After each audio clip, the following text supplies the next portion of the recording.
Well, hello world. Hey, so I am on the road.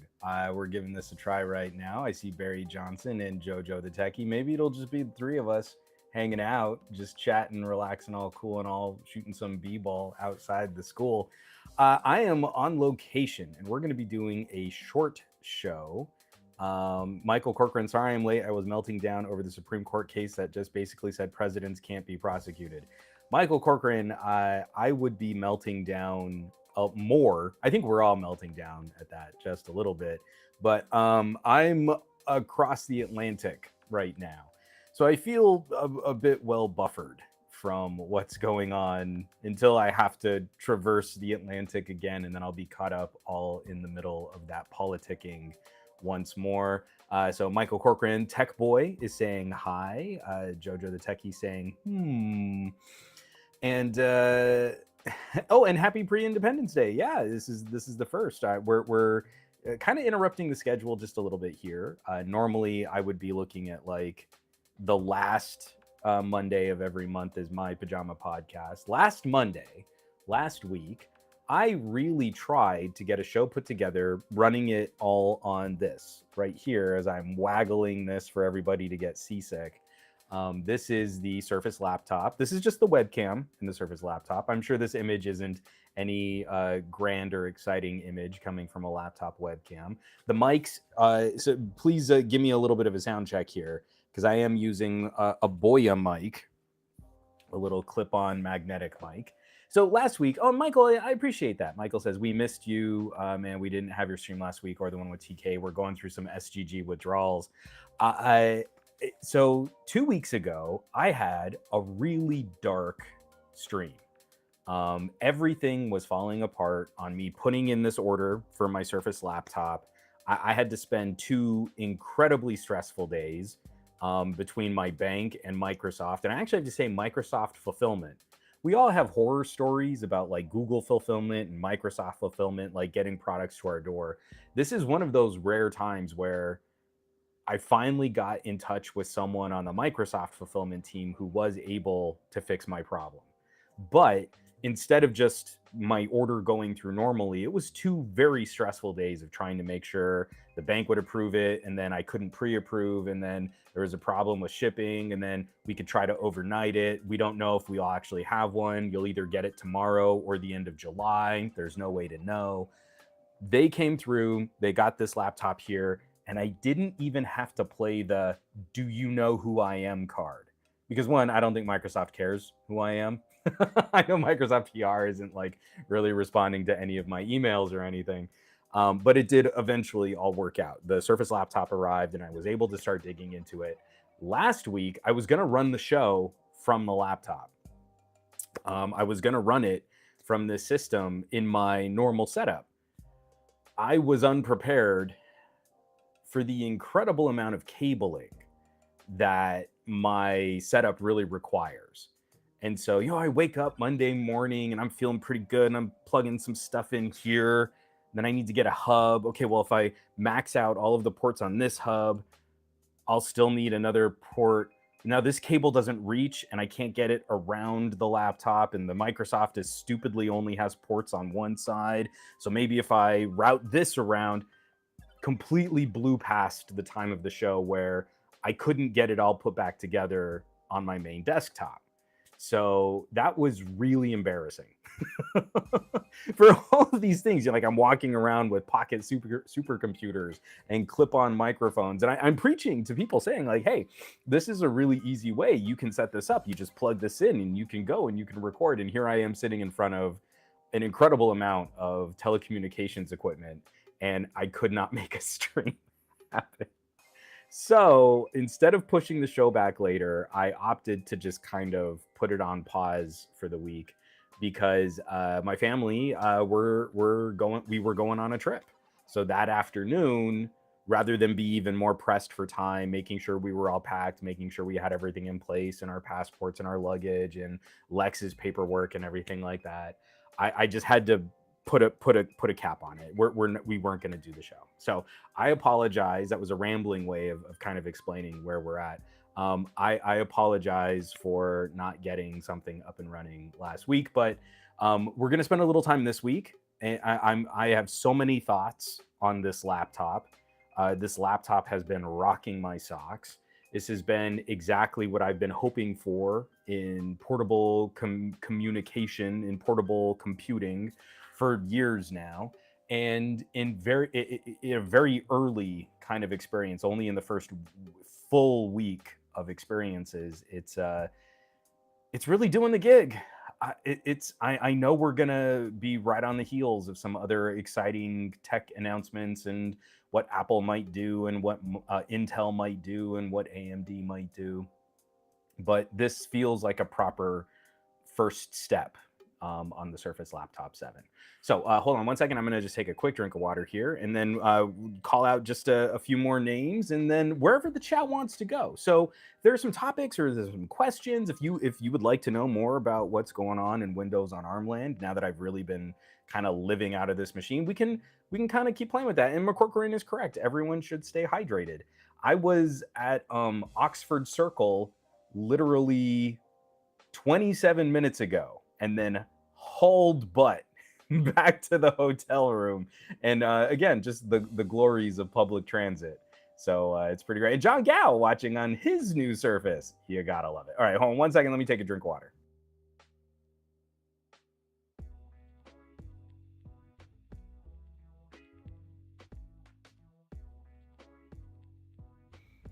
A warring battle of staying hydrated between McCorcoran and J-Man 150. John Gow on his new Surface. Vazikos.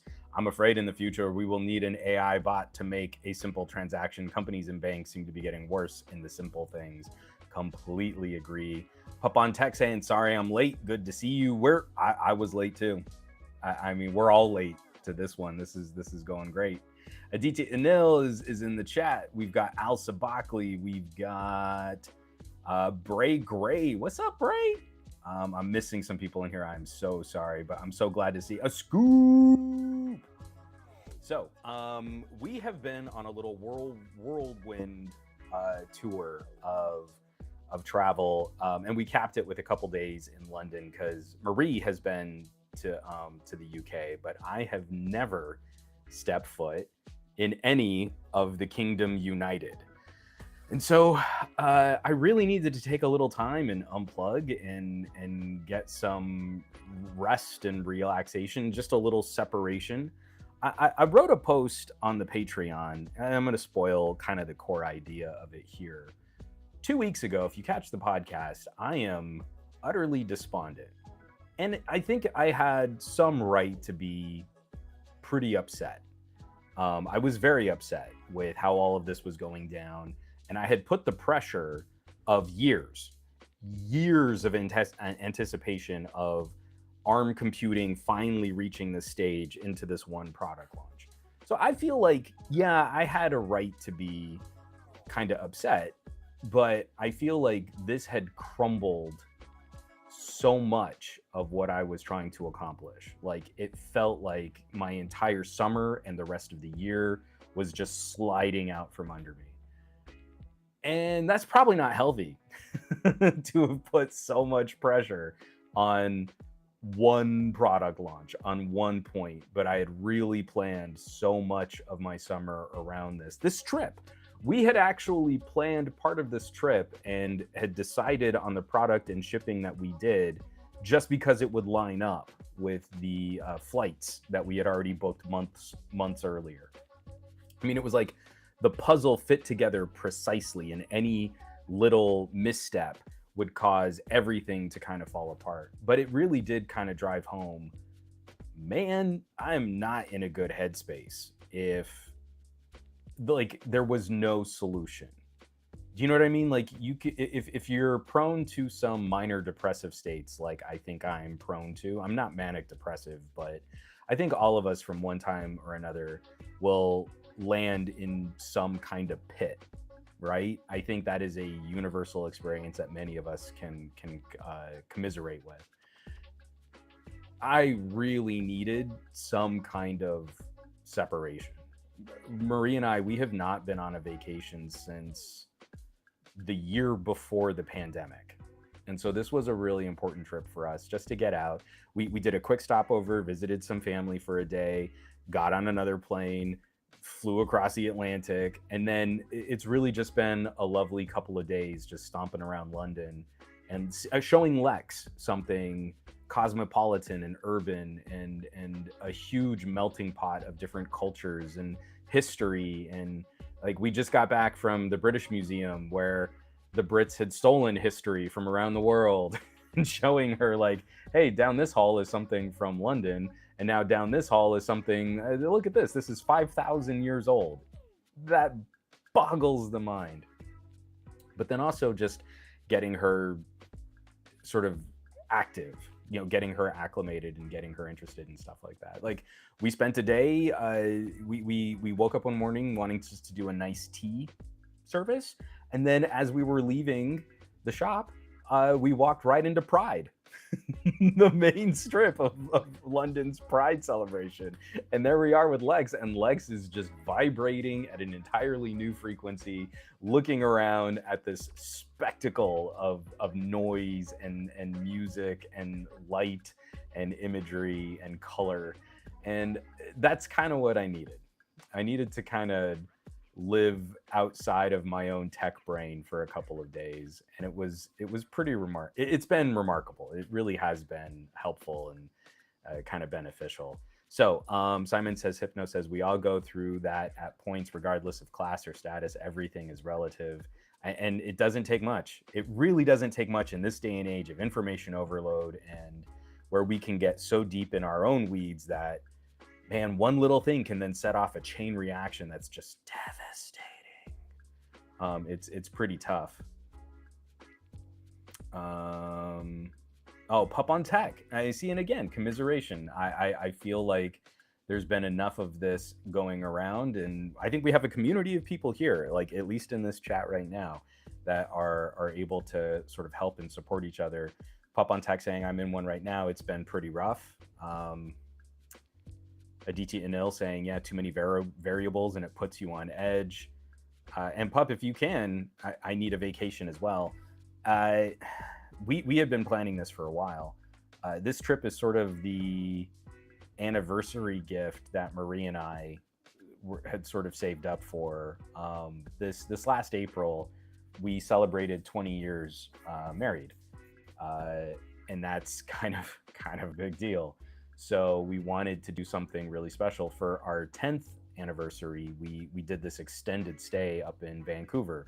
And a part of it was also just to see, like, could we move to Vancouver? We both work kind of in the entertainment industries. Maybe that would be, excuse me, maybe that would be something that we could look at. Here, I think this year we didn't have any illusions like, oh, well, maybe we could move to London. We're not trying to play that game like we were 10 years ago. But she had been on a business trip out to the UK, and I've been kind of all across Europe, and passport stamps in Taipei and China, and we just really wanted something that we could both kind of share. And then also we thought it would be a good starter trip for Lex.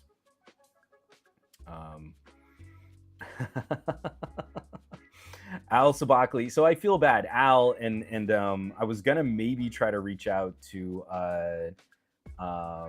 Joe and maybe Dan and some of the other techies that I know are out here. And this is gonna sound awful, but knowing there are a lot of people that I'm friends with that live out here in the UK, it would be a really special opportunity to get to meet them.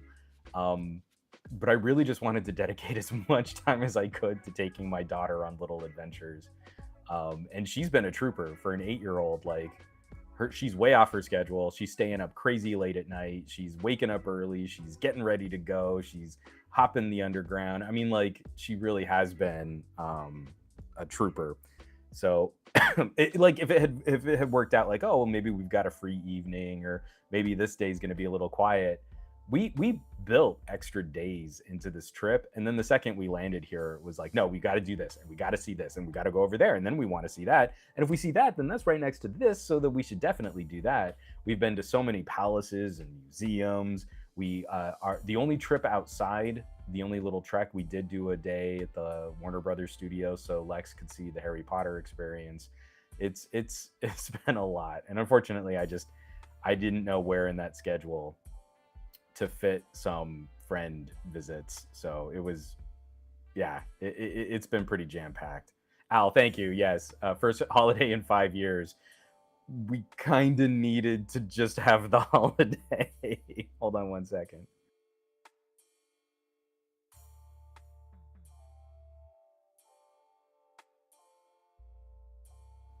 So, oh, Jojo, the same. Jojo says, I went to Spain the year before the pandemic, and that's the last vacation I've taken in years. I think for a lot of us, especially in the tech space, we've gotten so programmed into the work from home, the writing and the production, and being able to kind of accomplish. And it's really incredible. It really is cool what we can do. But I feel now, as things are kind of opening up again, and Marie and I are way on top of our vaccinations and everything else. I'm taking those baby steps. It started with a few work trips, and then there was like the MediaTek conference, and then Marie and Lex joined me for the last day of MediaTek, and you're like, okay, we need to get in travel shape again, and it is so hard. It is so difficult rebuilding that momentum that we had from before. So, casual wrestling fan, I have not watched this video, and I would love to hear some thoughts in the chat. Casual Wrestling Fan writes, Juan, did you see the Louis Rossman's latest video about MKBHD and Apple? And all I know of the video is a thumbnail that I think is a little on the confrontational side. Now, I'm going to be very precious with my words here.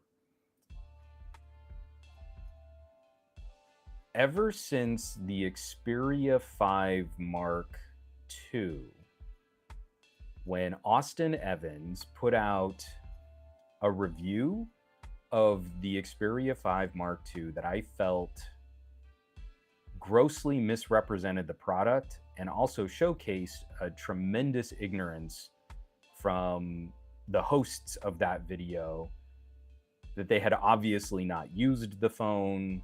They were unaware of what the phone did well. They speculated on Sony's business and market presence and profitability when that stuff is really easy to look up. Like, I guess we just will never know why they still make phones.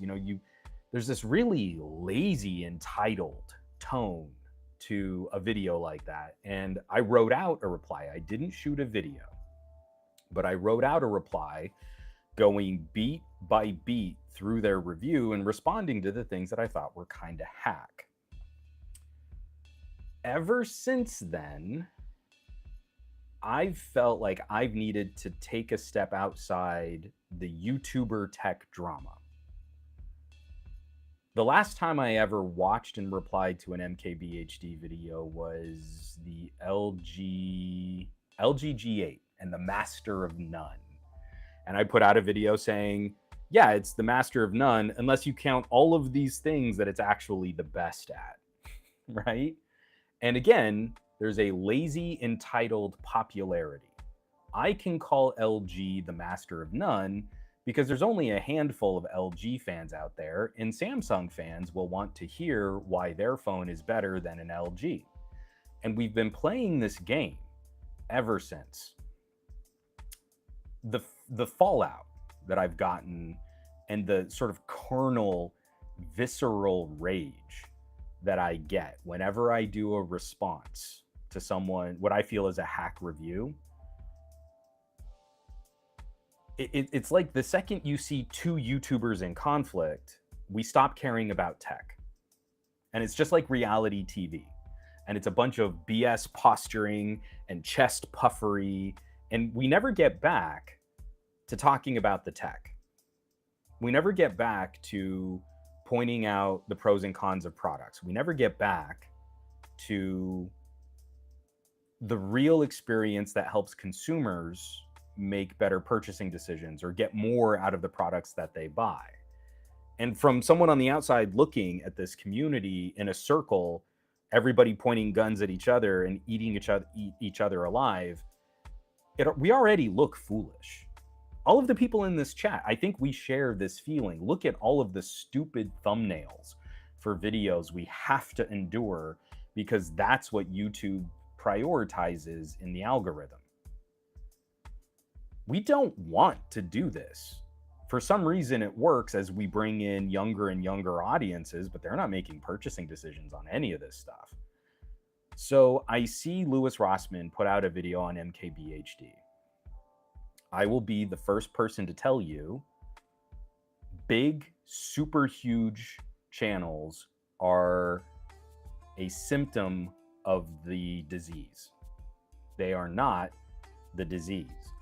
The disease is algorithmically driven search results from a platform like YouTube. YouTube does not care about our content. YouTube does not care about your mental health. All YouTube cares about is time on site. That's it. So when you have a channel that explodes and has millions of subscribers, they are playing into what the algorithm wants them to produce.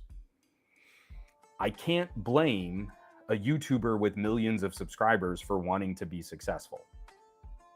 I wish someone who presented themselves as a tech reviewer and a tech enthusiast would craft commentary with better consistency and with a more thoughtful approach to a broader audience. But I can't blame them for wanting to make money on the incredible amount of effort it takes to wake up every morning and come up with content that people might want to watch. I'll tell you, I put out a lot of videos, I put out a lot of articles, I'm sharing photos on different services, and a lot of that just evaporates. Doesn't matter how much effort I put into it, it just disappears. I really don't like that feeling, but I sleep better at night putting out content that I feel is more consistent, does not just play with the whims of whatever the most popular trending topic might be, and isn't just confirming one large audience's bias. When I look at massive YouTube channels, excuse me, sorry, all too often I think they're successful because they're very good at playing that marketing PR game and playing into the bias of their audience. I don't know what Louis Rossmann has to say in that video because I haven't watched it yet. I'll probably watch it when I get back home, when I get back to LA. But something tells me it's a more antagonistic view on a very specific piece of commentary coming from Marquez. I feel we give Marquez too much credit for being a commentator on the popular. He is not a tastemaker. He is a reflection of his audience. So if his audience wants to watch that content, we can all sit back and, well, that's what they want to watch. But because it is being promoted by an algorithm on Google's side as tech commentary, it does ruffle my feathers the disproportionate amount of attention his content gets. Because, you know, people at Google and people at YouTube can sit there and say all the time, well, the algorithm is totally fair and it does this and it doesn't do that. And your feelings are probably out of whack, but it's a totally wide, anyone can succeed with this algorithm. And then recently we had a leak, a whole bunch of code from Google's search engine came out that Google's been lying to us for years about how they prioritize website rankings. Oh, well, we don't do links and this has changed and oh, that's been totally devalued, and all of that were lies. Google point blank to our faces lied about how they value PageRank and search and backlinks. It's all been fake. So I don't believe for a second when YouTube engineers go out there to talk about just how fair and because of the algorithm, it's what people really want to watch. BS. I really feel that in there will come a time where there is some insight on how all of this worked, and it will not resemble what Google's PR facade has been telling us. And I think, again, when we see evidence of that portrayed in massive channels, when we see like clickbaity videos score so well, but of course, in YouTube's terms of service, in their guidelines, well, you don't want repetitive content, copied content, repetitive thumbnails. All of these things are bad, and yet there are all those stupid like cooking hack channels and arts and crafts channels. And if you go to those channels, it's like as soon as one channel reaches like at least the silver play button, you'll see 10 more channels all under the same umbrella, and then they're all backlinking to each other, and they're all promoting and sharing their own content, and it's all repetition. It's all copied. And then they'll come up with these compilations of fun hacks, and then those score even higher. And they'll just reuse the same thumbnails over and over and over again. So all of this is a lie. I think anytime you see a massive channel that's been kind of built up organically out of like a singular personality, like an MKBHD, but this isn't unique to him, and I'm not putting this all on him. I feel that is a perfect representation of a symptom of the algorithm. The algorithm is the disease, and someone profiting off of that disease, off of that algorithm, is a symptom of that. So I don't know. I mean, did anyone else have thoughts on how Rossman approached it? Because I don't mind if y'all spoil the video for me, and you're probably all talking about stuff that I understand better. I'm way behind on this chat now. Simon says, Hypno, quote, "You're not confirming the guy that confirms my purchasing decisions." People really get up in their feels when I don't say the same thing to them that they wanted to hear, that they heard from someone else. It's been pretty rough. So Michael Corcoran, I mean, this is pretty tough. I mean, here, let me start with your first comment. Michael says, just the fact alone that Samsung and Apple pays all of these huge creators for lodging and food, and sometimes even entertainment and events. Legacy media had a solid separation between advertising and editorial and would never have allowed any of those payments. That's tough for me. There is literally content on my channel that I'm not sure I would have been able to produce had Qualcomm not put me up in a hotel right before the launch of X Elite. If Nokia hadn't paid for flights to Vegas for me to throw phones out of 2-story buildings to see if they survived drop tests. This is the really shaky line, and why I'll never call myself a journalist, because boy howdy have I crossed those lines personally. But when I put together a performance test on X Elite and I talk about all the things that it still can't do well, I wonder if that's maybe not why I don't get replies to my emails from Qualcomm. It's like, it's that precious. I liked to point out all of the things that Samsung was doing in their business practices that I thought were reprehensible. Funnily enough, Samsung doesn't seem to want to work with me on coverage of their products. That's different. Me talking about the political structure and organization of Samsung, which resembles families akin to, American mob bosses, is a different part of the conversation than me talking about whether or not a Galaxy S10 can render video. But again, when you're dealing with the PR of those massive brands, they hold a lot of sway and they want a certain color and characterization to that brand. And if you don't want to play ball, that's fine. They just never have to work with you. And Apple is absolutely emblematic of that as well. It's tough.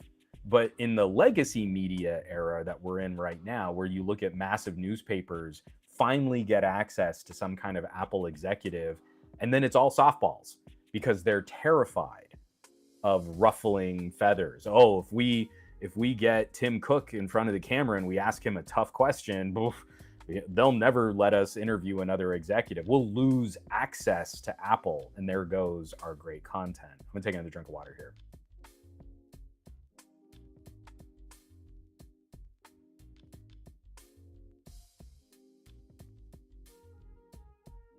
Yeah, it's Michael Corcoran. I don't know that they're as okay.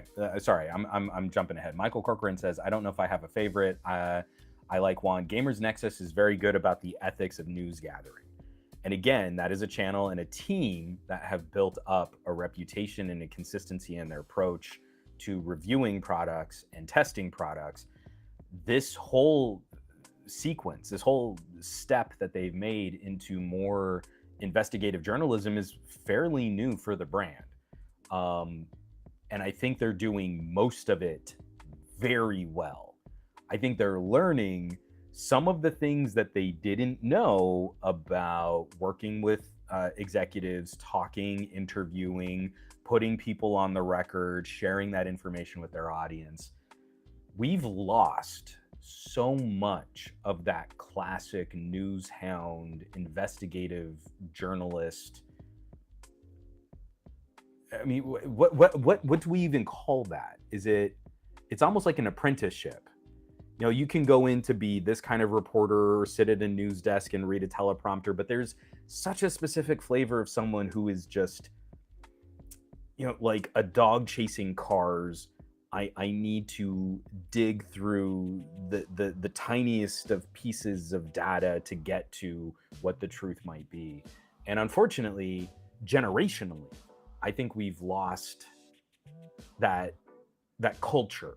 I think we've lost some of that doggedness and that kind of hunger for finding a good story and telling the truth. Gamers Nexus, I think, to Michael's point here, in the world of tech, and when a controversy arises, I think they're doing some of the best work at getting us back to what that used to look like, to what that used to feel like. But again, it's almost like they're having to relearn investigative journalism from scratch. Like if you just invented the investigative journalist today, I think you would see some of the stop-start, some of the teething pains, some of the, well, what do we do with this data? How do we present this information? How do we communicate that to our audience? And that's what I think is so interesting about where Gamers Nexus is going right now.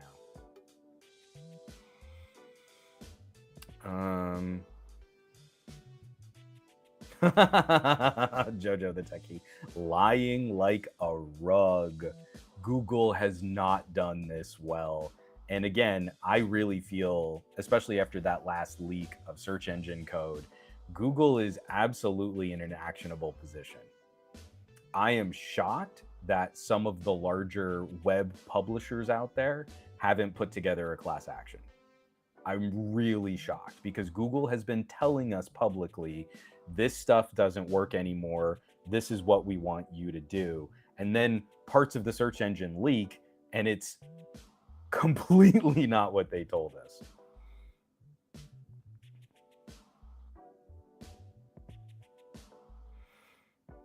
All right. Vazikos is saying NKBHD is showcase, not review. Funny enough, his car content is better, which means he can do a review, but he chooses not to. I have not watched any of Marquez's videos since the LG G8. I started kind of digging into his videos when he said in the LG G7, well, this is just my first reactions and I'll tell you what I think on a full review. And then he reviewed the LG V20 and was like, man, LG phones are so underrated. I wonder why they're so underrated. It must be the software. And he never finished a review on the LG G7. I mean, even in that internal consistency, if you tell your audience, I'm going to review this product, and then you just never do, and then you go to the follow-up product launched later in the year, and you're like, but I just don't understand why no one talks about LG phones like I promised to review an LG phone, and I never did. So for years after the LG G8, I would put out video responses based on what I thought folks like Marquez and Mr. Who's the Boss would say. And more often than not, my response, without having watched any of their videos, was pretty dead on. They're so predictable in replying to what they think their audience is going to want to see. So as long as you've got a little bit of a bead on what like a populist idea of a product might look like, you know that this audience is mostly into iPhones, you can pick apart any device and make it sound like the iPhone is awesome, right? For years, I would just guess, and then people would ask me in my videos, oh, are you replying to Mr. Who's the Boss? Did you see his video? And you're like, I have no idea what he said. I just think it's so hack that I can predict what he might say. I think it probably would have sounded like this. It really is a fun game. I mean, like, just go full mask off. I'm not even like trying to present this or make it pretty for anyone here. Go full mask off. You anyone in this chat could probably guess what like the next, what the Pixel 9 reviews are going to sound like, and the people complaining about design elements and bezels and what the camera bar looks like. And you're like, we already know how to eviscerate that phone. We already know. We already know exactly what the negative points on that review are going to be. That's how predictable our tech press has become, because we're not really doing anything with these products. We're not using this incredible compute power in our pockets for anything other than covering the basics. Average consumer, it's silly. Oh, Pup on Tech. All right. So apparently Rossman ripped him to shreds for no pushback to Apple's narrative.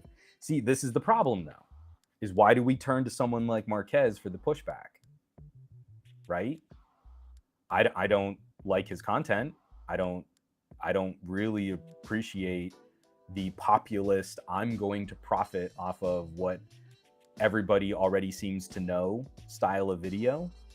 That's not for me. I'm not going to watch it. I'm not going to support it. I'm not even going to call it out, because I think the best way to make sure it doesn't get traffic is just to ignore it. When it becomes less popular and when less people tune in, then it goes away. The creator will either adapt to the changing tastes of their audience, or they'll go to some other industry. Unfortunately, a channel like Rossman's calling out MKBHD, I bet you Marquez saw a bump. That's what's messed up about all this. When I called out Austin Evans for his hack Xperia 5 review, I ended up giving Austin Evans more traffic. There is no winning move in shaming them, because if they had shame about the consistency of their content, they wouldn't make content like that.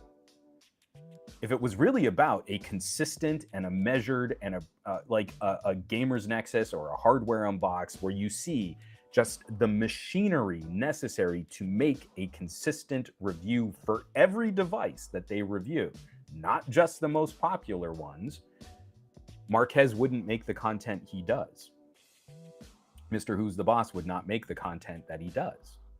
You can't be careful and thoughtful and nuanced and respect your audience with that consistency of approach, and also just be a populist that is looking for the easiest path to confirming the bias of the largest audience. Those are diametrically opposed. So, I mean, it sucks, but we can't expect Marquez to be the pushback on that. Even when Marquez does rip up a product, he only does it when it's safe to rip up a product. If the audience already is skeptical of that product, if the audience is already negative on that idea, well, then he can really tell it like it is, because that's how his audience already thinks. And the audience already thinks it's bad. So now I can come out with the tough words because, you know, people need to know that it's bad. But people already knew. Like, he didn't inform anyone. That was already the popular sentiment that would have contributed to his viewership and already confirmed the ideas that his audience already had. Sorry, excuse me. I'm gonna just pause right over. I'm gonna drain this entire water bottle here. This is awesome.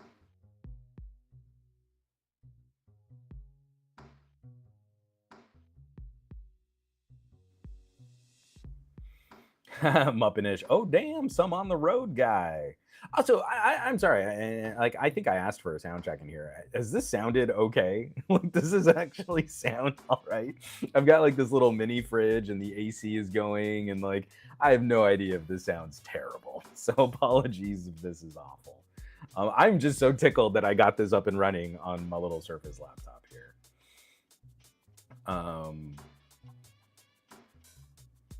From Goat V8, Rossman doesn't just react emotionally. He gets his facts and points together. This one was no different. It was very much him. I think, and again, I feel like I fall into this trap a lot too. I get so tired of explaining my shtick, right? I am not trying to call my channel an unbiased, perfect review system of a channel. I am a singular individual with very specific points of view. And I feel like my audience mostly gets the joke that I feel like can be fair to products that I would not use, but I am trying to tell a story on advanced mobile use. And all I care about, the thing I care about most, is competition. But if you come to one of my later videos totally raw and you don't know what my channel is about, you're going to see someone soapboxing and ranting and railing and getting political and pointing out business practices and advertising and marketing. And a part of this all for me is what goes into the products that we live our lives out of. And I feel like that can be very off-putting because people who are passively into tech don't understand the difference between criticizing a $3 trillion company and criticizing the people who use that company's products. I try and very often fail. I try to separate the user from the company with the exception of the most bully, hateful, toxic Samsung Knights. Unfortunately, I feel like Samsung made their bed in creating this marketing idea of us versus them that was so toxic that Samsung owns that little bubble of the worst Samsung Knights. Unfortunately, I can't cut those two ideas apart because they're intrinsically tied together. Rossman had a video out not too long ago where he's talking about how do you get someone on board right to repair. And he brought up a point that really it punched me right in the nose. And I've been guilty of this where I'll be talking to the family and friends of my daughter's classmates, the other families we interact with at my daughter's school. And I like to make little jokes like, oh, well, I'd love to send you this photo, but iPhones, they just can't accept good photos. If I send it to you, it's just going to be garbage because iPhones are kind of broken when it comes to messaging. Because I do enjoy just seeing their mind kind of kink for a second that, wait, the problem can't be my iPhone. And then I show them the photo on my phone and they're like, wait a minute, that's a beautiful photo. And then I'll send them the photo and they're like, yeah, and now it looks like garbage. I wonder what happened in between my phone and your phone. Because I love tilting someone's worldview just 2 degrees. It's never going to convince them to buy another phone, but at least they get that experience of like, oh, well, wait, all this time I've been complaining about the green bubbles, but I don't know, maybe it's not all their fault. Maybe they aren't buying terrible phones. Maybe they're buying good phones for them, and I'll buy good phones for me, but it wasn't their fault that I couldn't see a good picture from their phone. So anyway, Rossman did that. And he was talking about like, well, yeah, if you go into these conversations and you're trying to point out, well, hey, you're not recycling or you're not repairing these gadgets, you're part of the problem, you're going to turn someone off to right to repair. But if you go into that conversation and you're like, hey, yeah, this company, man, they're screwing you. They're taking advantage of you. They're spending your money and they're giving you a product that doesn't live up to their claims or can't be fixed or you can't use it the way you want to do it. Suddenly now it's like, oh, wait, no, that's right. I am being taken advantage of. And you've got them on your side. You've got them thinking sympathetically. You can't convince someone to be empathetic. And I've noticed this directly. I can't go to an iPhone user and talk about green bubble bullying. They don't care. In fact, a lot of the families I've encountered seem to actively support green bubble bullying, even though they would never say what they're doing is bullying. Like you shove a kid's head in the toilet. I mean, it was just a funny prank. I'm not bullying that kid. I get to decide how I've harmed this other kid, whether or not it's bullying. The kid who's being bullied, he doesn't get to decide if he's being bullied. It's on me. I'm the one that shoved his head in this. Isn't that funny? But if I go in there and I talk about how Apple's screwing them with their business practices, well, then they're thinking sympathetically. I can't convince them to care about other people's needs, but I can convince them that their needs are in line with my needs. And Rossman put it in a much more eloquent way. Based on the tone of some of the comments in this chat, I almost kind of wish that Rossman's commentary on YouTube reviews and Marquez and this one specific instance of why isn't Marquez pushing back to, why isn't Marquez biting the hand that feeds him? I almost kind of feel like this was an opportunity where he maybe could have aligned himself with the idea that the problem is the platform. MKBHD not pushing back against Apple marketing claims is evidence of the symptom. The problem is the platform. Look at all of the hoops that someone like John Redinger has to jump through now. And I don't understand, but John really does genuinely seem to love Apple products, even though he's been blacklisted by Apple. But now to play that game, he's always having to talk about how he did not get any special access. He did not get any pre-brief. He was not invited to this event. Like his Vision Pro video is the, Vision Pro reviewed by a blacklisted journalist. All of it, everything that he does now, because Apple blacklisted him for telling the truth about the iPhone XR, well, he's just off the reservation. Apple's decided they never want to work with him, and that's fine. But now to keep up the momentum of his channel, to keep those stats high, to keep that watch time, to make sure the YouTube algorithm doesn't bump him down, now he's got to play these other games. He's got to present this content in a different way. He's got to tell this story with a slightly different and maybe even more antagonistic edge. And that also lends him the credibility. Oh, well, John still likes Apple, even though they blacklisted him. Those products must be great. Now he's still playing into the same machine, right? He's still telling the largest audience what they want to hear. Apple fans will want to hear someone who was blacklisted by Apple PR still loves these products so much that is the backbone of their coverage. I have made the right decision in buying iPhones for my kids. And it's all part of the disease of the platform. You can't broaden right now. You can't go on a broad tech channel. Can't have a tech channel like we could have, like I built my channel on years ago, where I could just, hey, I just want to talk about earbuds, and now let's talk about tablets. And I don't know, like here's this cool air purifier thing. We can't make that anymore.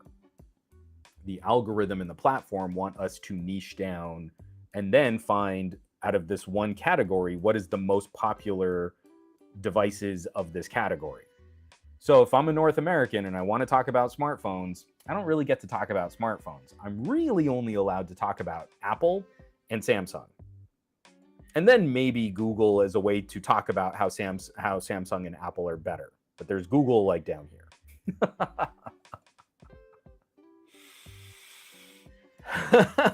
Michael Corcoran, that's funny, man.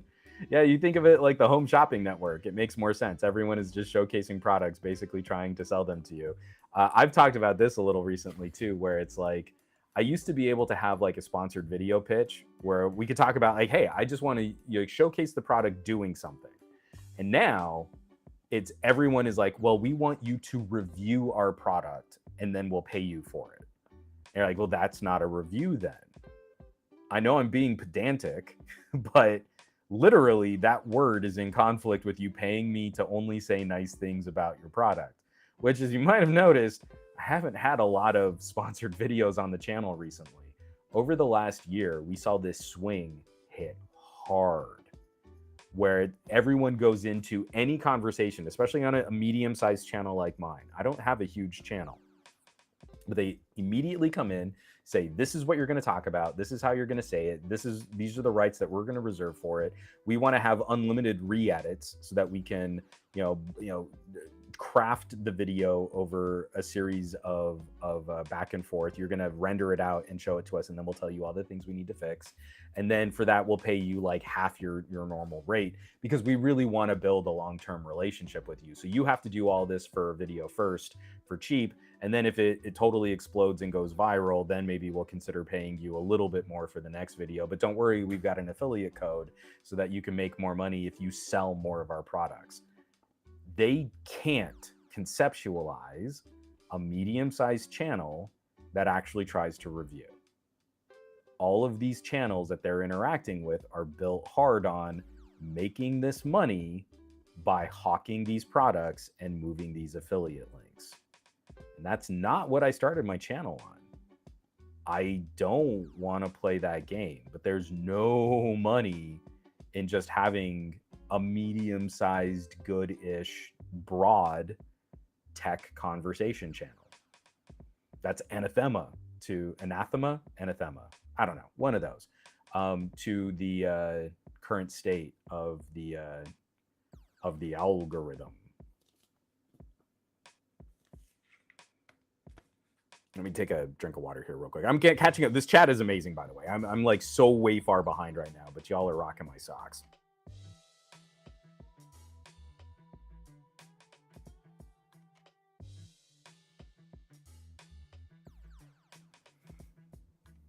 Oh, Michael, I totally agree with this. It would just suck to rebuild another channel. Come on, put up the comment. There we go. Michael Corcoran says, I actually think Gamers Nexus is so good at investigative journalism. It would be cool if they had a whole secondary channel just for that. I don't know how the economics of that would work, though. It's so frustrating because I really want to split off. I mean, look at like TK and I have this sort of light second channel. If you're watching this on YouTube, you're watching it on the channel TK and I share.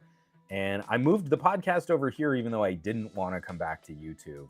I really only wanted to stay on Twitch. I mean, again, one corporate overlord for another.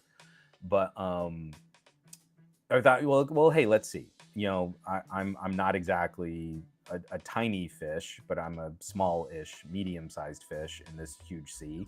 TK has a healthy audience. Between the two of us, we could probably build up a channel and get it monetized, and then that can be good for long form. All of our podcasting and all of our like maybe interviews and things like that. And then none of that ever materialized.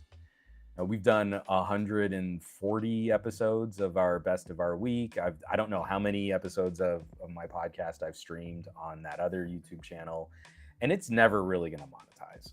So unfortunately, like Gamers Nexus doing news, actual investigative journalism isn't going to move the needle. I think they need to keep it on their main channel. Just so that it will create some of the shock and outrage traffic, and it's still going to kind of play into the general tone of their other review and benchmark and testing videos. But unfortunately, I don't think they can, splitting it off for it to be its own thing, I don't think would make any money. Man, I'm going to scroll way down. I'm sorry, I'm missing so many of these. Oh man, sorry. Like I missed some really, like Gabaletta was just tearing into the tensor. It's just not as good, and it's DOA. It's not a Qualcomm. Jojo was jumping into. Oh man, I mean, it's like when I said it, I said it would be so easy to predict exactly how they're gonna savage the Pixel 9, and y'all came out. Like I saw a bunch of really funny posts about that. Oh, JMX Warrior jumped over to the Twitch. All the cool guys are on Twitch for some gadget guy. I love it.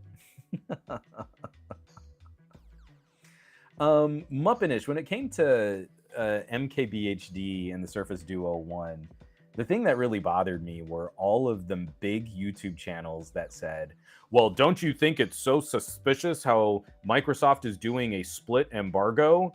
And one embargo, we can only talk about some things. And then the second embargo is when everyone will have their devices. And you're like, so many companies do split embargoes. Like, if you don't want to do one, just don't do it. But what did they want? They wanted to be the first channels to get all of that peak traffic, the early traffic, the first look traffic, the embargo and pre-release. I have the device before you can pre-order it. I'll get millions of views. And then they're the first ones to complain. Well, that seems to be a conflict now, doesn't it? A very easily rectifiable conflict. And if you didn't want all of that tasty pre-order traffic, you could have said no. Oh, but don't you think it was so messed up how they did the one embargo to talk about all the good things, because Microsoft flipping played every one of those channels. Just like we were talking about with the Pixel 9. Microsoft said, these are all the things they're going to complain about. So you're not allowed to talk about them for the first embargo. And every single one of those channels ran to play ball. They all wanted that traffic. There is no journalistic integrity there. You don't get to then complain later, Microsoft took advantage of me. No, because you ran to play ball. You wanted it and you got it. Now you're trying to make it look like, well, I had criticisms, I just couldn't share them with my audience. I needed to do the thing and Microsoft made me and they twisted my arm and I said, ow, and then they said, publish this video.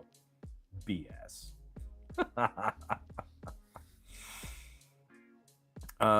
Still way behind. Oh, so sorry, y'all. I'm usually so much better about keeping track. You know what's also kind of messing me up is, like, I love this laptop and it's a beautiful screen. I've got stuff laid out. I'm catching the chat. I'm controlling stuff. I'm moving things around. I am so used to having multiple monitors for organizing all this stuff. This is hard, just running this show off of one screen. It's so funny. So I'm not gonna have a ton of voice. Oh, and apparently Michael Corcoran also said, Rossman published a Google Doc as a supplement to his video. I tried to post the link, but I don't think... Yeah, unfortunately, and especially, I would be able to approve that, Michael, but unfortunately, the way that I've got this laid out right here, I can't easily get to where the video really is. Like on YouTube, I have to approve it on YouTube. And unfortunately, I'm just not going to be able to make that happen. But thank you for giving me the heads up on that, because I will also read through what he had to say right there.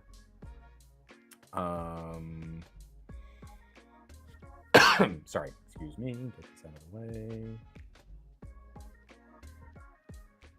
And also Michael Corcoran said, it's embarrassing how every creator agreed to those ridiculous terms. They do it with other companies as well. You can't turn the phone on. LOL. That's a ridiculous criteria. So, I mean, like, I've done a few of those too. Like, the OnePlus Open had a split embargo. The split embargo doesn't bother anyone. I'm not saying you're wrong, that it's not ridiculous that we play this game, but, like, the company wants to craft a message. They want to present their product in this way, and they want it on this day. That's how they're going to do it. But they also want to kind of tease up some of the buzz. So in Google Pixel land, there's always a pixel that falls off the back of a truck that leaks everything about what the pixel's going to be like. And then there's kind of an embargo period for journalists. And then people like me eventually get their hands on the phone and we get to review it as people are actually getting their pre-orders. The Open was similar. Like, there was a brief window where we could just show off that we had the device. We could open and close it. You could see some of the design and the hinge. That's how so much of this goes down. And again, especially for a medium channel like mine, there's content that I wouldn't be able to produce if these brands weren't working with me on some of this stuff. So I'm willing to give them a little leeway. When it comes time to say I can review it, I'm gonna review it. But I also don't see a tremendous conflict in saying, hey, the week before this goes on pre-order, let me show you that I have it, and this is what the hinge looks like. And we've done this. We've done this before. We'll do this again. It's the earliest way of easiest way of creating kind of an early buzz for a product. So then for someone like Marquez to, oh, it's so, I can't believe they made me. What he's saying is, I can't believe Microsoft made me join this other group. I should have had exclusive access to a full review before anyone else could do it. And Mr. Who's the Boss has thrown that temper tantrum a couple of times.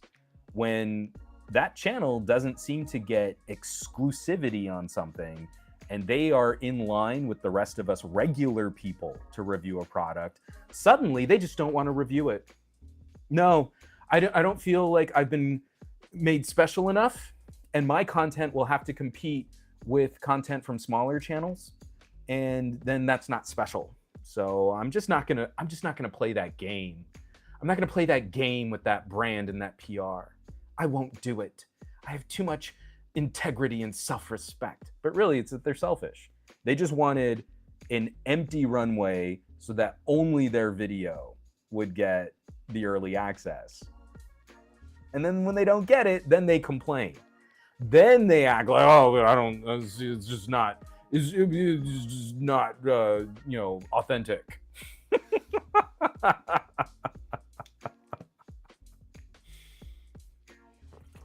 Simon says, Hypno, being treated equally makes them feel like masters of none.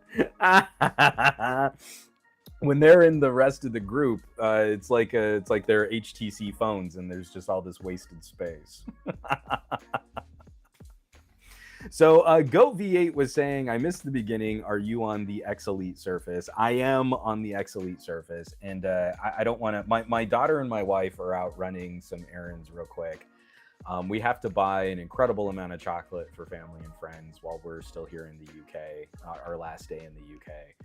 And I don't want to force them out for too long. And maybe we'll try and meet up and have kind of a what time is it? Oh, no, it's right on like dinner time. I had 18,000 steps today. I'm very proud of myself. I posted a brief travel diary on what it was like just kind of flying and using the Surface Laptop 7, and just how absolutely lovely this experience has been. I started on the Monday where I failed to get my last week's show up and running, fully charged Surface Laptop, made it down to LAX, hopped on a flight, visited some family, hopped on another flight, made it to the UK. I took a really important conference call, about a 45-minute call a couple days ago. I did try, there is a new DaVinci Resolve beta that's out. It's beta 4 for DaVinci 19, Resolve 19. And unfortunately, it still doesn't bring in proper GPU rendering, but it's made all of the panels so much more stable. So while it still won't beat even an Apple M1 in rendering speed, at least now I feel like I could really edit and finish a video out in the field if I needed to. But I went 6 days on very light but daily use. And at the end of 6 days and writing an article about 6 days of use, the battery was down to something like 30%. So I started this stream at, what was I at? I was at like 70% on the battery. I plugged it in. I didn't even fully recharge it, but I was probably at around 70%. And right now I'm down to 57. So I'm not plugged in right now. It's running the webcam. It's connected on the Wi-Fi. I mean, the fans have been silent. I haven't heard them turn on at all. And it is powering the receiver to my little wireless mic setup here. I think that's pretty good. Like 70% down to 57. Well, we've been streaming for what? Just over an hour. And that's 10% of the battery. Well, like 12 to 13%. So like say, let's scale up. I've used 13% of my battery to stream for over an hour. And that's pretty good. Not only because I feel like there are some AMD laptops that could probably match some of this. Like if I went into my settings and I said, go down to the best battery life, lowest performance, I'm running this, wireless receiver. So the laptop is charging my wireless receiver from my microphone here. I think like all of this together, I bet you we could probably detune an AMD laptop and get close. I think like MacBook owners would be nodding along with this idea. You take for granted how loud our older generations of laptops would get just doing basic things like web surfing or writing a document or editing a spreadsheet. And I can't tell you, I'm totally spoiling this article that I wrote on the Patreon.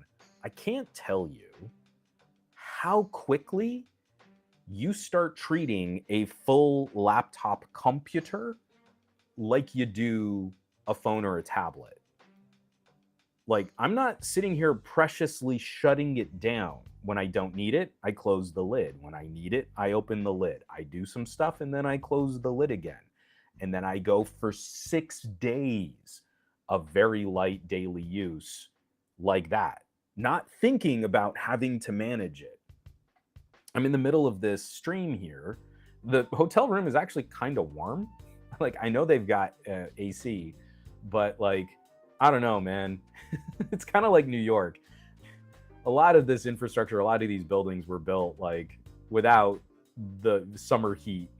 And it's not that hot outside, but it's still like, it's kind of in freedom units of measurement. It's kind of mid 70s in here. The fans have never kicked on. Screen brightness is pretty bright. It's also helping to contribute because I don't have my light set up here with me. The screen brightness is helping to kind of flesh out some of, because it's, you know, it's starting to get a little later in the evening. It's not tanking its battery. It's I don't know. I just feel like we've been in this sort of portable desktop relationship with laptops for a while now. And I still think there's going to be a market for a really beefy, intensely powerful portable desktop. You know, like you've got a massive GPU, you've got a top of the line desktop grade CPU, you put them in this chassis that needs a lot of cooling, but then you can easily take it somewhere, plug it in, and start using it. But I feel like we got so lopsided on that idea that all of our laptops kind of became portable desktops. And it took the Apple M series to shift gears and to get people thinking again, like, oh, wait, no, I want a nice computer. I want a decently powerful computer. You know, it'd be nice if I could play some games on it, but I'm not, this isn't a hardcore gaming rig. I want all those things, but I also want it to be usable on its own battery power. Sorry. So I did just a quick test. Like, you can go into PowerShell. There's a little command you can type out just to see like what is the charge discharge rate of your battery. I plug it into just like some standard charger, but it is a 100-watt GAN charger that I brought on this trip.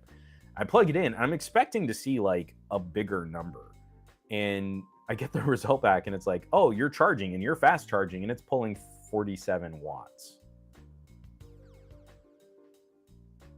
And man, like, that's a fast phone charger.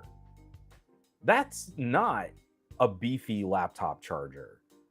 And this is a pretty beefy laptop. Like, this is CPU performance in the range of a 13th gen Core Intel Core i9. And with a bright screen, and I'm plugging it in, and it's only pulling 47 watts. It is charging the laptop above the laptop's power usage at 47 watts. And you're like, we've been so due. It's been so long. We've been waiting for years now. And we finally have a good first step in delivering that kind of performance per watt. Obviously, the next series of AMD chips is going to be great. I think Strix Point is going to be awesome. I am super concerned that Intel is delaying Lunar Lake. I feel like that is a worrying sign because Intel has not been executing on this power efficiency front very well at all. They lost the MacBook, and 3 years later, they still don't have a roadmap that fully gets us into a more competitive performance per watt. They have the least efficient chips on the market today. But Qualcomm got there first. So, yes, I absolutely expect at the end of the year, we're going to see some leapfrogging. The beginning of next year, MacBooks with the M4s are going to be coming out. And sometime into 2025, we're going to have a second generation of Snapdragon X Elite Gen 2. And I'm going to hate how stupid these processor names are going to start getting. But that's how tech and competition are supposed to work. We're supposed to get follow-ups and new versions, and companies are supposed to be inspired to do better. You can't tell me the M3 is any great inspiration from Apple. That's Apple putting in a placeholder chip until they could get to the M4. The M3 is nothing spectacular, especially compared to like a good mid-spec price on an M2. Like, sure, iterative improvements here and there, but it is not some grand refresh, new consumer experience. It's not revolution at all. So MediaTek is going to jump into this. AMD is going to be jumping into this. Intel will hopefully limp into this market with something more interesting. But I'm sitting here with this laptop now, and it's pretty flipping great. It's really, I've wanted this for a really long time.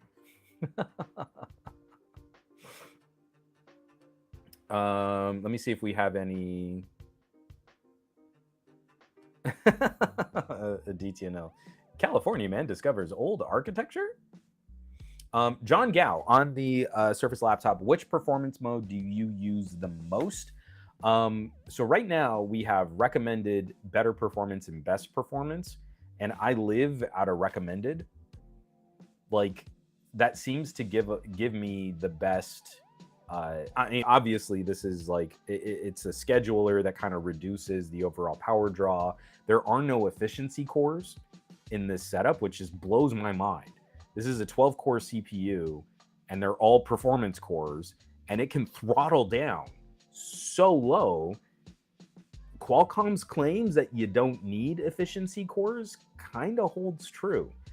I think there could be some room in a future iteration where if you're doing something like streaming video, then maybe it would be helpful to have like maybe a little quartet, little 4-core panel where you've got low power cores, but Qualcomm doesn't have any based on Orion.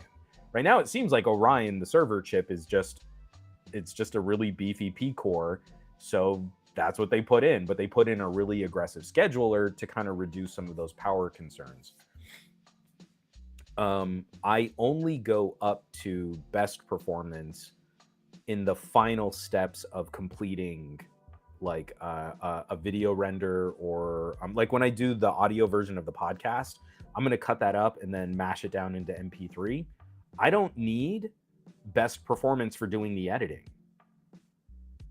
Best performance is overkill for cutting and splicing and moving through my timeline. I stay in recommended for all of that work. And then, like, just because I want to knock it out a little bit faster, when it's time to render it, squish it down into an MP3, or when I did my rendering tests on DaVinci Resolve, then I'll try and juice up the performance. But for the most part, it's just recommended. And even that is kind of overkill for a lot of programs on this laptop.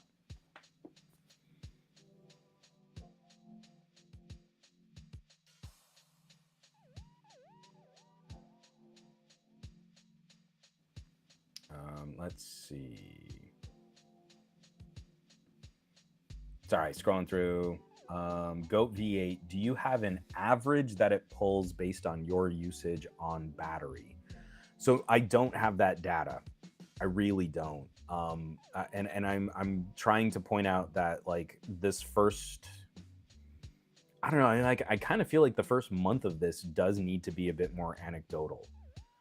I don't have a good methodology for testing battery performance. I got into visceral fights with Tony and Jaime at Pocket Now because I feel most of the ways that we test battery performance are meaningless to consumers. So let's come up with a test where we set the screen to this really low brightness and then cycle through web pages and then stream an hour of video. And then we run that test over and over and over again and see how many hours it survives. But in this quick mix of applications, we're not multitasking too much because then that's too many variables. So someone who would want to listen to music and write an article or answer their email and watch a video, they don't get any data because that's two things that their computer is doing while we're doing one thing at a time. And then also, running a computer over and over and over again through different tasks is a totally different thermal load than someone who might just spend 2 hours writing a Word document. There is no good test for that. We don't use our computers in the way that reviewers review battery life. And then you get into this thing like, well, if I try to make this more real world types of performance, it takes days. It took me 6 days to get the battery down to 30% with pop open the lid, write out a couple emails, surf, do this, answer these, reply to that, hit some social media, stream a little bit of video, take a 45-minute Zoom call. Like, it took me 6 days to run down the battery. But none of that was one consistent application stretched out over hours of use. How many hours can you stream video? Well, I don't do that. I know some people will, but I don't.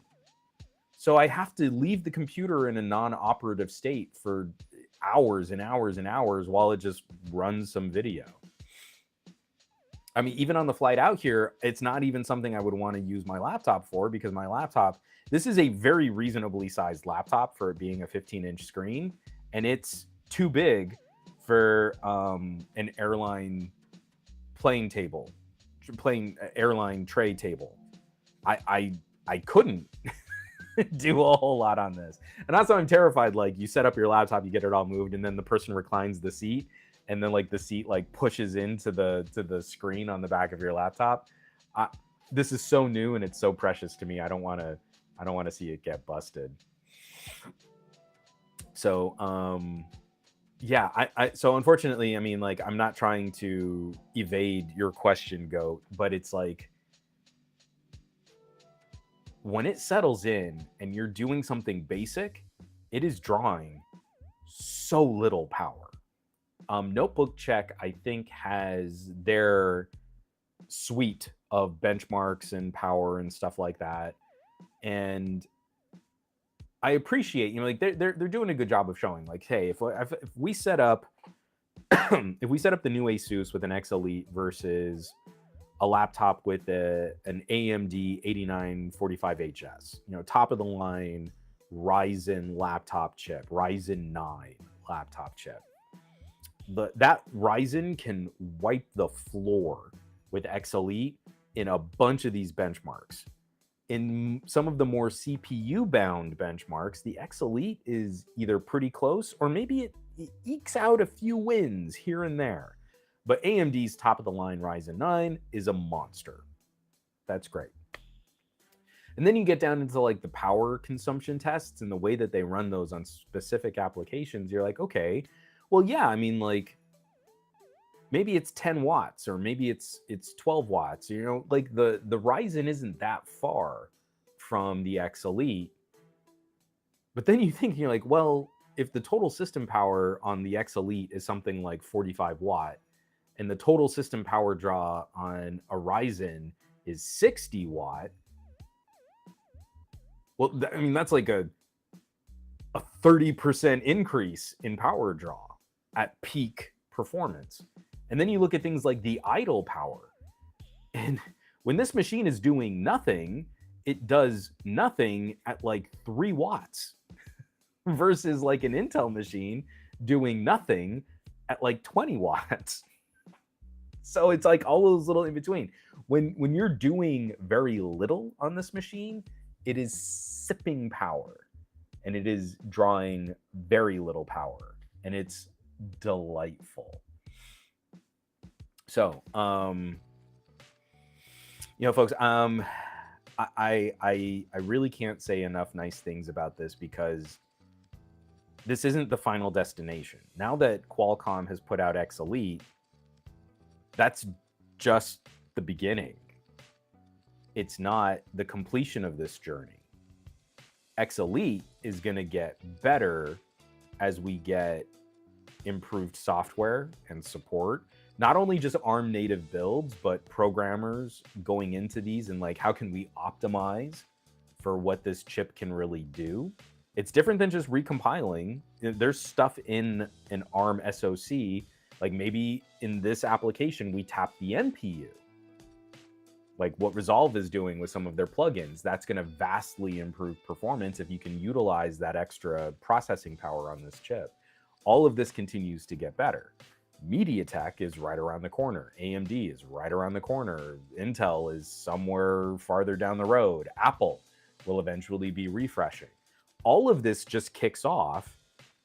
This to me is, again, it's just the perfect example of the competition we've been desperate for the last 3 years. And that's a first step. That's not an ending, because then we'll get an X Elite Gen 2. We'll finally get some more X Plus machines. I really hope that we'll see like a 4-tier. I really hope Qualcomm's going to do Snapdragon X Green or X Low. Then X Plus is a step up. Then X Elite is a premium tier chip. And then like an X Ultra that can be used as more of like a workstation or gaming grade machine. I really hope that Qualcomm can pull off 4 tiers. I think that would be awesome. But that's just it. It's like we now need to see what this competition is going to look like. How do these products get refreshed? Will they start trickling down into lower priced machines? I would be shocked if X Elite is not a mainstream price, like sub $1,000 part next year. And then think about it, like, what we love about MacBook Airs and what we like about, low power and more tablet-y kinds of experiences, like the kind of performance you can get on a really good, like a Samsung Galaxy Tab S, or like the OnePlus, what was those, Dimensity 9000? That tablet was a screamer. And now imagine stepping down Windows into, I don't know, like an $800 Robo Incala with an X Elite next year after prices start dropping. I mean, that kicks off just a domino effect across the industry. These chips now exist and are being sold at scale, and they will be produced at a scale that other manufacturers will start to jump on.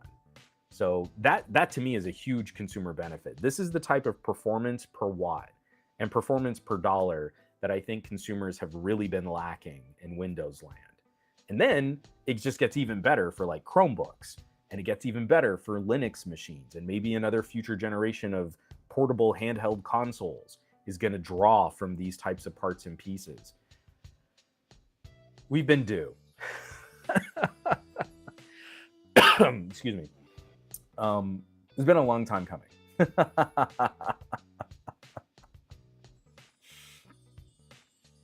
Oh, Goat V8.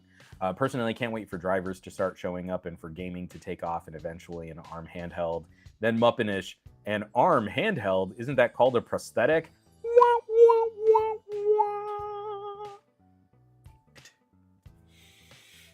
Yeah, drivers are still really messy. I'm super frustrated with companies like Focusrite. They make my audio interface.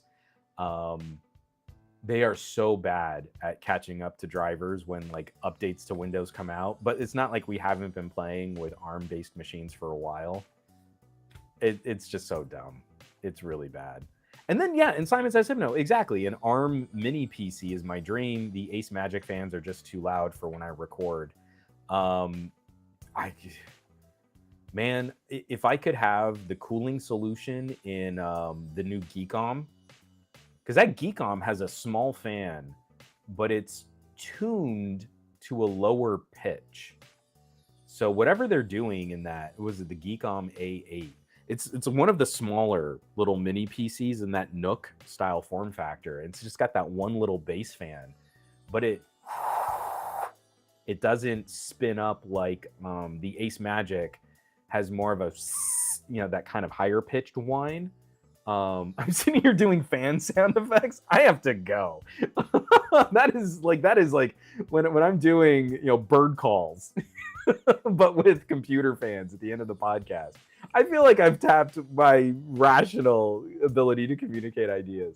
But like if I could get that fan on an X Elite so that it cools like the Surface. When the Surface fans kick up, they do make noise, but they're somehow ever so slightly lower pitched than most of the laptop fans that I've used, and they're quieter than so I've got the mini fridge that's running over in our hotel room. Even if the fans had spooled up, I'm not sure that I would have heard them over that mini fridge, which is just chef's kiss. Wow, just so beautiful. I love it. So, Al Sabakli, that was actually very good. Well, thank you. Anytime you need me to impersonate a computer fan, I spend way too much time listening to different computer fans. So on that note, folks, we're gonna go ahead and wrap this one up. It's evening here. I'm hungry. I need to go eat dinner, and Marie and Lex, I think, are gonna go grab a bite at a burger place here nearby. So everybody, thank you so much for tuning in. I know we got started a little late and that this was not one of our normal shows here, but hopefully everything sounded okay. I know it's just webcam footage here, so I know it doesn't look great, but I hopefully this is still listenable and we made it through. I will watch that Louis Rossmann video, and maybe we can talk about that next week, or maybe with TK. I feel like there's just so much emotional baggage going on right now. And while I feel a lot of the content creators contribute to these problems, the core root of these problems belongs with the platforms. And then just along the way, there's going to be so much to talk about. I have another mini PC that's getting delivered. I've got a really cool gaming accessory for phones from Asus. I'm hoping to spend some time with a new little travel router. And then there's a company reaching out about some new AR glasses that I really want to get my hands on. So there's going to be a ton. There's going to be a ton to talk about. I'm going to have to really spin up the YouTube channel when I get back stateside. Hopefully, if our Supreme Court hasn't made international travel like illegal for liberals or something like that. So, Joe Hickey, what's up, man? So Joe, I'm in your country and unfortunately have not budgeted enough time to maybe try to meet you, but hello and goodbye. Oh my gosh. Thank you for commenting on the image and audio. I appreciate it. So, Kappa Cash, enjoy the rest of your time in the Kingdom United. Folks, a lot is coming up. Really cool stuff to talk about. I hope you're game, and I thank each and every one of you who was along for the ride. I want you to have an amazing week. I want you to do awesome with your technology. I want you to be awesome with your technology. And I want you to keep taking care of yourself like I have not been doing a great job of, so that I know you'll be able to continue taking care of others. But this group, this chat, the people that are tuning into podcasts like these are some of the absolute best tech neighbors on the internet today. So again, always the biggest thank you from the bottom of my heart. Stay tuned for some awesome content all week, even from some of our other friendly channels, Gadget Goddess and Easy Computer Solutions, TK Bay, Grounded Tech. There's Joe here from the Nomad Tech Project. So many great, fun individuals to talk with, because I'll be a little light this week as I get back into the flow, and I'll catch you back next week for a proper episode of the Monday Morning Tech Chat Show on the SGGQA podcast channel. Be safe, take care. I love you all. I'll catch you back.